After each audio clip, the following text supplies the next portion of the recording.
Hello, welcome back to PlayStation Access, where Elle, you and I have just seen Star Wars Jedi Fallen Order at EA Play in LA, and this video is probably going to be quite, I feel like we're going to do a lot of just like blabbing because we're quite excited. A lot of things we want to say. Quite excited about what we've just seen. We had the behind-the-scenes extended gameplay demo. So if you saw what was on the EA Play stream, we saw about probably an extra 15 minutes of gameplay, I'd say, which was all from before. So the bit that's that you saw on the stream kind of happened about halfway through our gameplay demo. It was a live demo, and we're going to tell you basically everything that we learned from it, which is, I think, quite a lot. Having said that, we have a notebook. So we have a notebook. This is unusual for me. So let's just get into it. And these are kind of in chronological order to a point. So the very first thing, I'm sure you may have read about this already, you will infiltrate and then pilot an AT-AT. Which was amazing. I mean, they're probably the most iconic. That's a silly thing to say, actually. There are so many iconic machines no, but they are, in Star Wars. Definitely. They're up there. Yeah, they really are. And, everybody, every time there's an AT-AT in a game, everyone's like, do I get to drive it? Yeah. Do I get to drive it, though? That's always my first question. I'm like, oh, okay. So I would be driving that or what? Yeah. Yes, you will. And I personally love how they've done it as well, because you will have to infiltrate it. So you have to figure out how to get into it, which was cool because they're massive things. Exactly. Crude, walking around. It's great because you get to go inside it, and I feel like this is one of the first times I've properly seen inside an AT-AT. Oh, it definitely is. Well, that was one of my first thoughts, was when we landed inside, I was like, so this is what it looks like in here. Yeah. Finally. Yeah, exactly. It's just surprising. It has a speeder bike in there, yeah, which I thought was super cool. And for a minute, I thought we were going to be riding a speeder bike. I did too. For some reason. Yeah. That didn't happen. What does happen is you have to fight some stormtroopers, and then you get into the cockpit. You use BD-1, your little droid on your back, to kind of stun or distract the pilots, and then you and BD-1 pilot the AT-AT, and you are doing it. You are completely in control. You're looking at the dashboard as it is. It's still third person, as in you're still inside the cockpit of the AT-AT looking out. And something I really loved about this, I said this to you, this is kind of like alpha gameplay, or maybe pre-alpha, I'm not sure, but so I can't say for sure that they will carry this through to the final game, but there was no like button prompts. It wasn't like press R2 to use the big lasers. It was just like, I think that was partly down to, I think that is something that's in this game, actually. There were very few button prompts anyway, but I think that was sort of a choice about Cal, the character that you play. He was kind of like, I don't know what I'm doing, really. He's kind of trying to figure it out. And also, it means that all the kind of HUD elements that you might expect, like laser power bars and things, are all just lasers. They're all just in the cockpit. They're all like real world, like in it.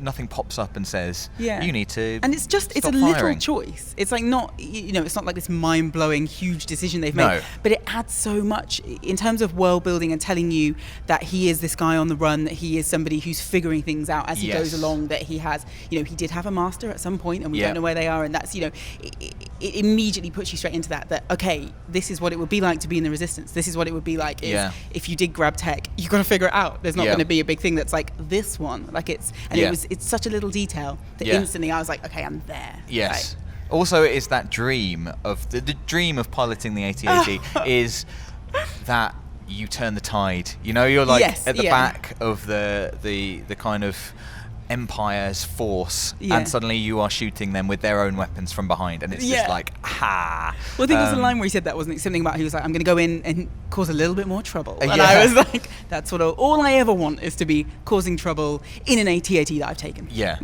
So this was the start of the gameplay demo. You can imagine we were quite excited by this. I mean, everybody was. It was that's how it kicks off. It's very, very cool. We should say that this, again, you will know because if you've seen what they streamed, but it takes place on Kashyyyk.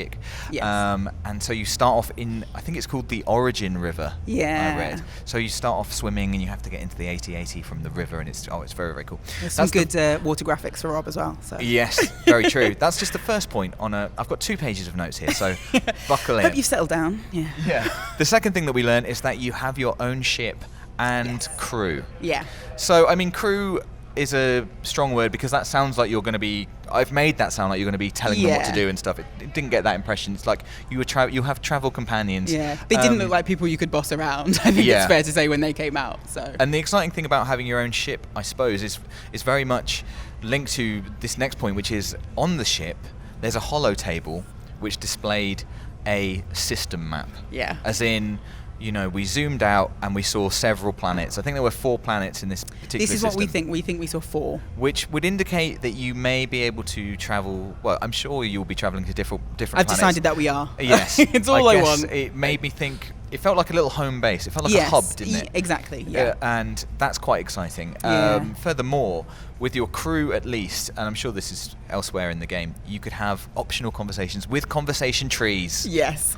Who doesn't love a conversation tree? I mean, I don't think that there are any kind of, it's not like big, deep character choices you'll be making in conversation trees. It's what you want from a Star Wars game. Because if you're playing a Star Wars game, it's because you love Star Wars, you want to explore that universe more. And so it doesn't again, it's not a big thing, but it's something that just lets you spend a little more time in that world, get to know people a little bit more, like just flesh out the lore of the game a bit more. Yeah, and take the dialogue in the direction you want. Exactly, So that's very, very cool. Next up, as I said, this is kind of as I noticed them. There are no waypoints on the HUD. Yeah. Which I think we've had confirmed is like a thing. Like that's definitely they're not going to have waypoints in the game. It's kind of part of the DNA of the game is that they want it to be more about exploring and stuff. So, but you will be able to find your way around using BD1. Who you can call up a little holo map at any time and explore. Things that you haven't discovered will be hidden by a kind of fog of war. If you do find, so you can kind of have waypoints within that. So for instance, this bit of gameplay that we saw was all about releasing Wookiees from a detention center. Yeah. So we could see our destination on the map. Yeah, we knew where we were going. How we were going to get there. Exactly, we just didn't know how. But there's nothing on the screen. If you're not looking at the map, in the world, there's no kind of like blinking dots that you have to head that you're following and like nothing like that, which I love. Oh, that's my favorite. I love it when they give you that kind of freedom and encourage you to just look around and I think it's important in this as well because obviously we'll get to this later on, but you will have to retraverse areas. Yes. And so I think that really helps with it because when you are just fixated on your little blinking like this is where you're going, sometimes you do miss things. You are just like, well, I know where I'm going. Yeah. Whereas this is a lot more about the journey. It's a lot more about how you get there and how you figure out the way and so that not being able to just kind of sit back and just walk towards a point definitely helps with the fact that you need to pay attention. Yeah, absolutely. I've written down, this is kind of a point for you now, Elle, just because I know how much you've fallen in love with it.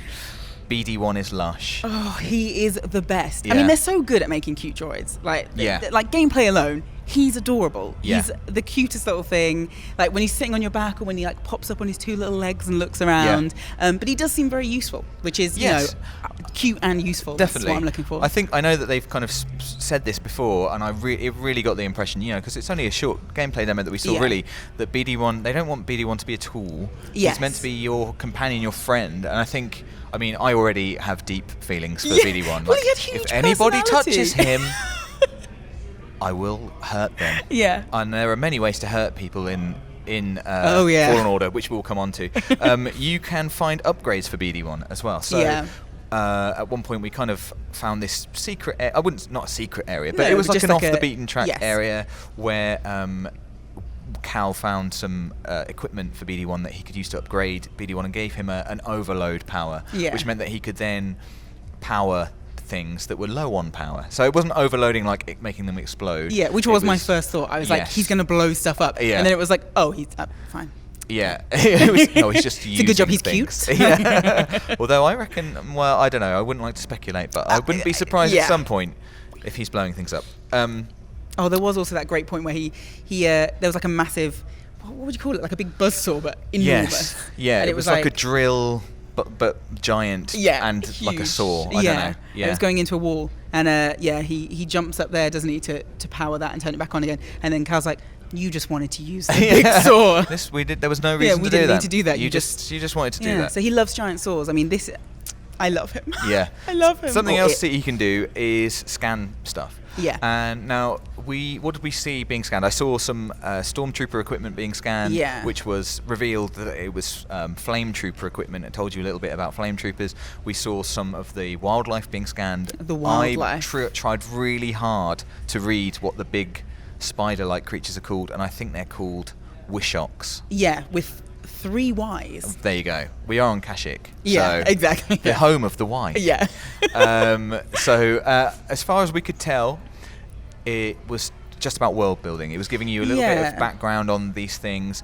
Maybe with regards to like the Stormtrooper equipment, it was giving you maybe a hint about how to tackle certain enemies. Kind of feels a bit more like, again, as I was saying before, that the fact that the game really wants you to pay attention. It really wants you to look out for things. It's about you looking around you. And I think that the scanning was just awesome. Like, I love scanning stuff in games. Oh, me like too. That was when he was like scanning this big dead spider. I was like, yes, thank you. But I think, I imagine that it will be for you to pick up little details and for you to pick up information that's going to help you. So even if it doesn't directly do anything, it's about just further informing what you're going to do and the things you're going to come up against and possibly their weaknesses, because that's something they've said will be important. Yeah, and as far as we could tell, there was no kind of like mechanic attached to that in terms of there's no currency that you're earning or you're not getting XP or anything. No, not that we could see. Not that we could see. Yeah. But so it seems much more about world building, which I'm really into. Yeah. The next point is that you can meditate to access the skill tree only at specific points on the map. Yeah, because it's also a save point. So yes, so it's not as far as we could tell, again, because this is the only time we saw it, and we saw the skill tree incredibly incredible short amount of time.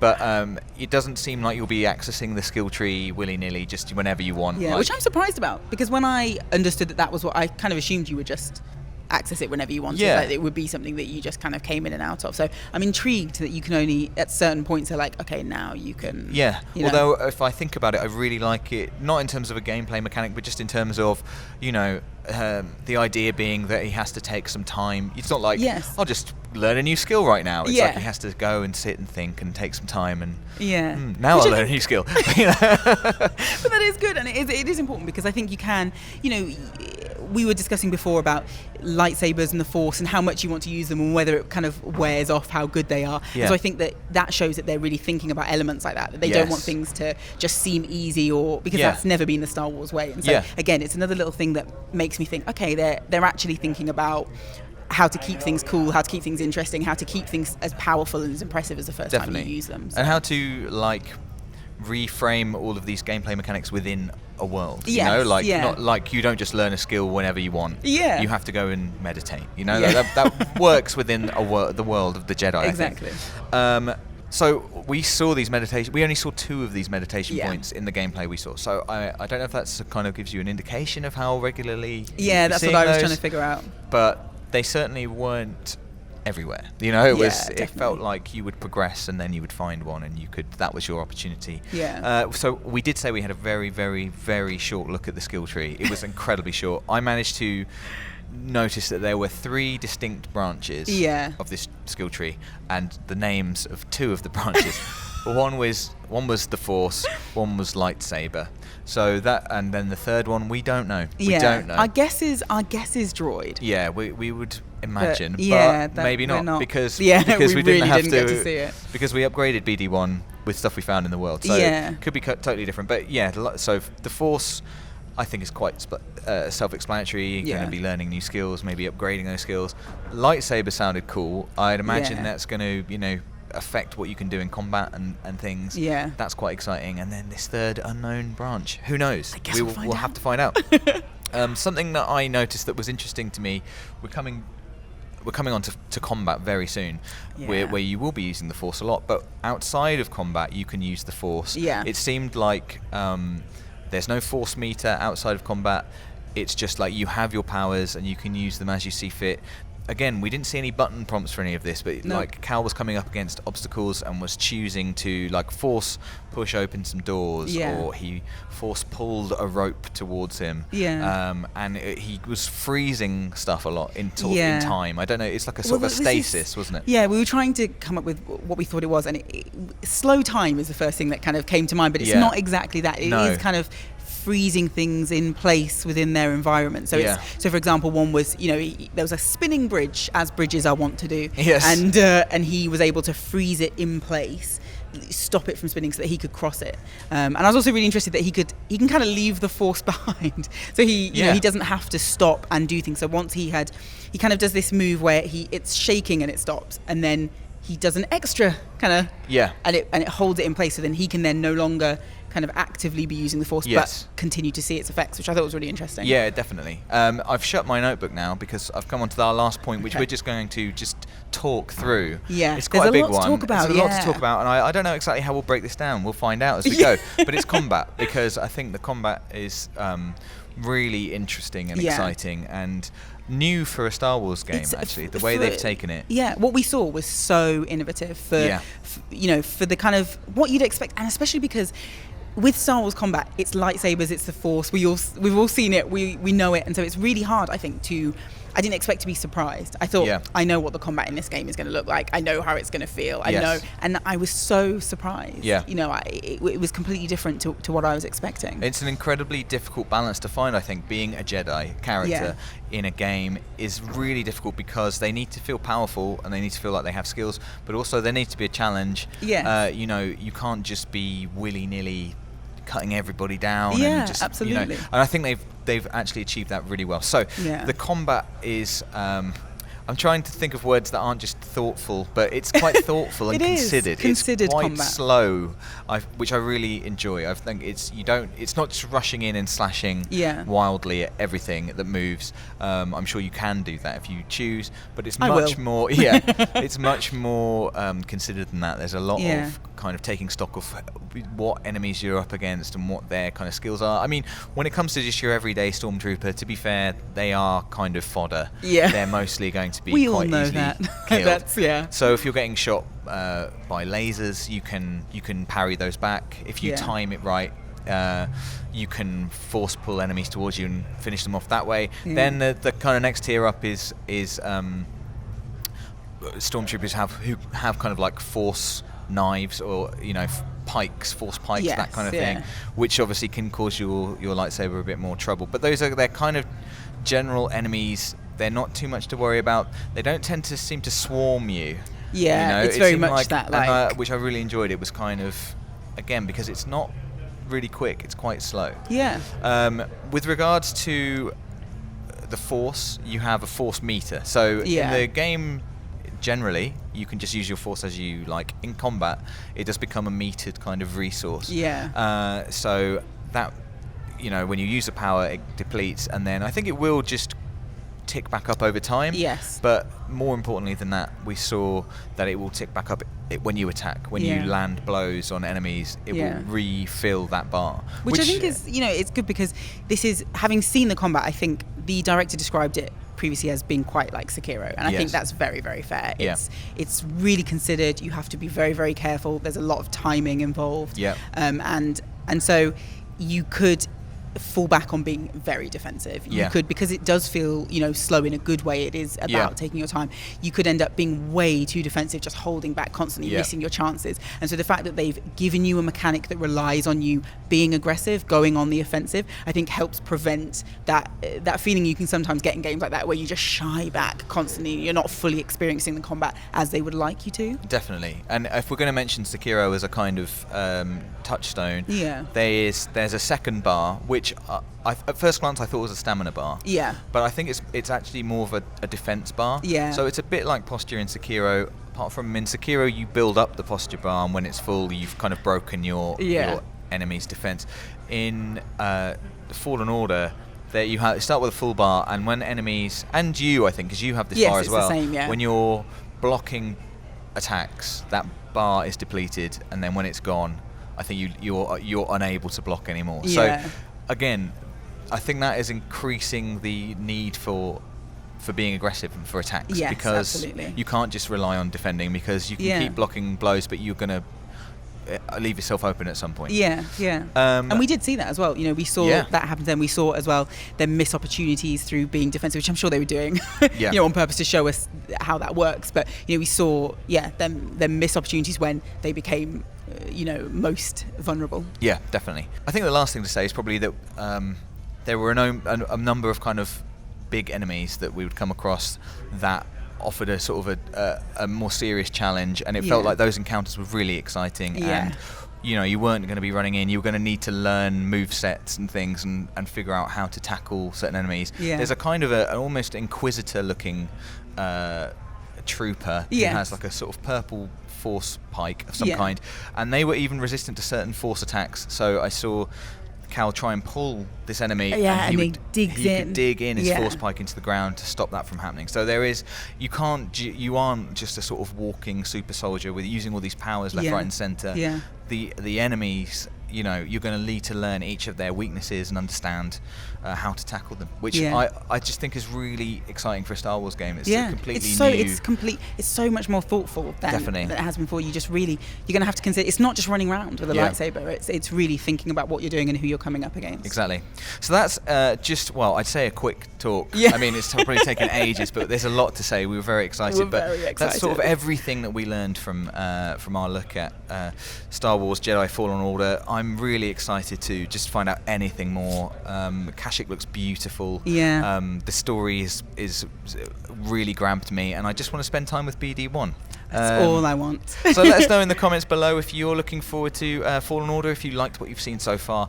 Like this video if you liked it, and please do subscribe so you don't miss anything else from the world of PlayStation. For the players.